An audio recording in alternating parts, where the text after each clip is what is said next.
Hi everyone, ಎಲ್ರಿಗೂ ನಮಸ್ಕಾರ. ಕಾಜಿ tales with me ಕಾರ್ಯಕ್ರಮಕ್ಕೆ ಸ್ವಾಗತ. ನಾನು ಲಾಂಛನಾ. ಇಂದಿನ ಕಥೆಯಲ್ಲಿ ತೆನಾಲಿ ರಾಮಕೃಷ್ಣನ ಒಂದು ಪುಟ್ಟ ಕಥೆಯನ್ನು ಕೇಳೋಣ.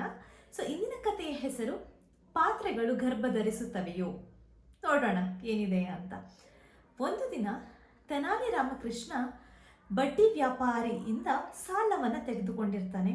ಹಾಗೆ ಅವನು ಅದಕ್ಕೆ ತುಂಬ ಬಡ್ಡಿಯನ್ನು ಹಾಕಿರೋದ್ರಿಂದ ತೆನಾಲಿ ರಾಮಕೃಷ್ಣನಿಗೆ ಸಂಕಷ್ಟ ಎದುರಾಗುತ್ತೆ. ಎಷ್ಟೇ ನಾನು ದುಡ್ಡು ವಾಪಸ್ ಕೊಟ್ಟರು ಇವನು ಬಡ್ಡಿನ ಇನ್ನೂ ಜಾಸ್ತಿನೇ ಮಾಡ್ತಾ ಇದ್ದಾನೆ, ಹಾಗಾಗಿ ಇವನಿಗೆ ನಾನು ತಕ್ಕ ಪಾಠ ಕಲಿಸಬೇಕು ಅಂತ ಹೇಳಿ ನಿರ್ಧರಿಸಿ ಅವನು ಬಡ್ಡಿ ವ್ಯಾಪಾರಿಯವನ ಬಳಿ ಹೋಗಿ ತನಗೆ 2 ಪಾತ್ರೆಗಳನ್ನು ಸಾಲದ ರೂಪದಲ್ಲಿ ನೀಡುವುದಾಗಿ ತಿಳಿಸ್ತಾನೆ. ಆಗ ಬಡ್ಡಿ ವ್ಯಾಪಾರಿ ಏನು ಮಾಡ್ತಾನೆ ಅಂತ ಹೇಳಿದರೆ 2 ಪಾತ್ರೆಗಳನ್ನು, ಅಂದರೆ ದೊಡ್ಡ ಪಾತ್ರೆಗಳನ್ನು ಸಾಲದ ರೂಪದಲ್ಲಿ ನೀಡ್ತಾನೆ. ತದನಂತರ 2 ದಿನಗಳ ಬಳಿಕ ತೆನಾಲಿ ರಾಮಕೃಷ್ಣ ಹೋಗಿ ಆ ಪಾತ್ರಗಳನ್ನು ವಾಪಸ್ ಅವನಿಗೆ ಕೊಡಬೇಕಾಗತ್ತೆ.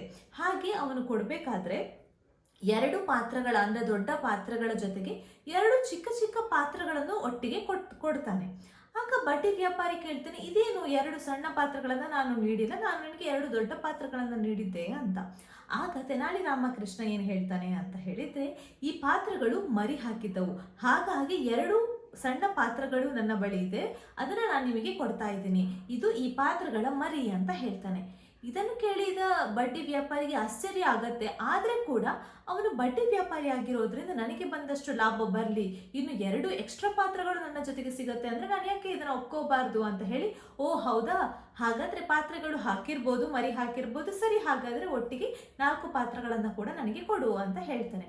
ಹಾಗೆ ತೆನಾಲಿ ರಾಮಕೃಷ್ಣನ ಆ 4 ಪಾತ್ರಗಳನ್ನು ಒಟ್ಟಿಗೆ ಕೊಟ್ಟುಬಿಡ್ತಾನೆ.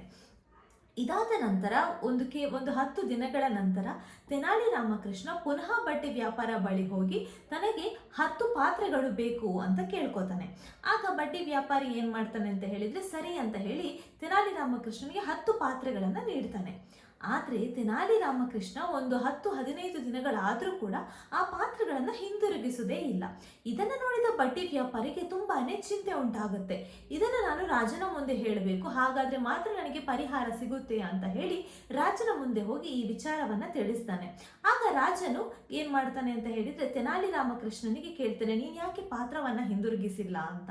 ಆಗ ತೆನಾಲಿ ರಾಮಕೃಷ್ಣ ಏನು ಹೇಳ್ತಾನೆ ಅಂತ ಹೇಳಿದರೆ, ಅವರು ನೀಡಿರುವ 10 ಪಾತ್ರಗಳು ಕೂಡ ಮರಣ ಹೊಂದಿದವು, ಹಾಗಾಗಿ ನನಗೆ ಪಾತ್ರೆಗಳನ್ನು ನೀಡಲಿಕ್ಕಾಗಲಿಲ್ಲ ಅಂತ ಹೇಳ್ತಾನೆ.